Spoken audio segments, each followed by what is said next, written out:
This is Sherry Patton Ceramics. We're making a small version of an iPhone. It can be altered very easily to be another kind of phone. Okay, here we go. So I'm going to be using as guides Masonite or pressboard. You could also use any other kind of guides, but this measures out to be, each one of these is about 1/8 of an inch. So this is about 1/4 inch thick with 2 of them stacked. My husband buys the Masonite and he cuts it for me for my class with 160 students.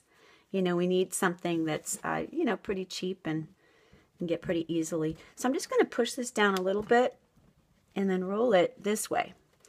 And the reason I'm doing that is because I want to make sure that it's going to be wide enough for the phone before I roll it out further. So you can see it's wide enough, but now I need it to be long this way. So I'm going to push the clay out this way.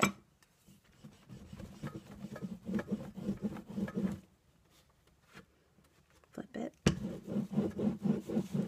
That's good enough. All right. It's got a tiny little bubble there. If you can see the clay stick up, you can tell where the bubbles are. It's a good idea to get rid of them. All right, so now we're going to cut the shape. For this part, I just like to kind of guess on it. My students tend to be, do a really good job if they just take the paper clip, go straight down, and then measure it out to about the size they want to make it. So we're looking for that rectangular shape, a basic shape. Make sure and go straight down when I cut it.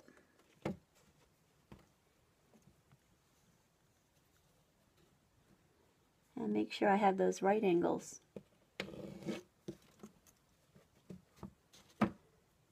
And now what I need to do is I need to round those corners, you can see. So I'm going to take my finger, I can either pick the clay up and round it, and really get all the way across it, like this. Or I can take it on my desk and I can roll that corner, just like that. But sometimes it makes a little pucker. It seems to be easier for my students, my beginning ceramic students, to just take their finger and roll it. And then I'm going to take my hand, support it with this hand, and then I'm going to push down that edge, because now it's really sharp.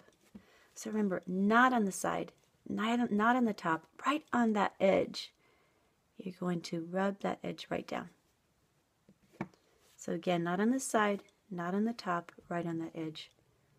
My students, it takes them a while to get used to that. They always seem to want to rub on the side or rub on the top instead of on the edge to bring it down. So really pay attention to that. I really look at that. Okay. Now we're going to be doing that part where the screen is. So again, we can just kind of look at it and make a line.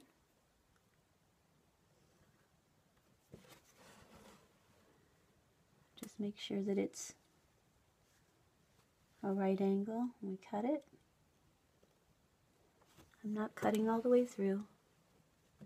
I'm just trying to make an even line, because that is what people are going to notice. Not that it's the perfect size, but that it looks even. And then of course we need room down here for the button. There we go. And now I'm going to take that sgraffito tool, because if you're going to kiln fire something like this, you're definitely going to want to use the sgraffito tool so that glaze goes in those lines and looks really good. Notice how I really put my hand against the canvas when I'm doing this. And the reason for that is because I need the stability of that. Okay.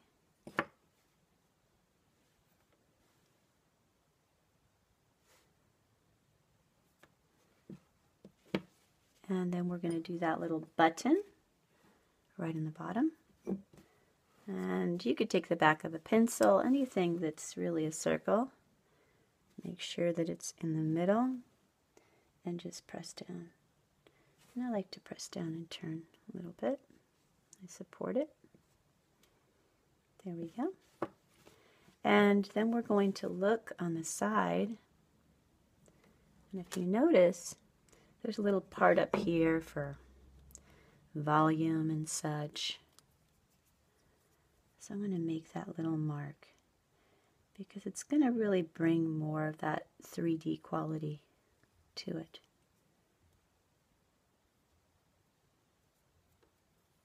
And those little volume buttons, just press in here. Fix it up more later. And at the bottom, we have where the battery goes. There's some kind of connection down here. And then we have where the headphone goes. About right here. Okay. And then you can go ahead and put anything on the screen that you like. And that's about it. In the next video, I'm going to show you how to make the earphones. Thank you very much.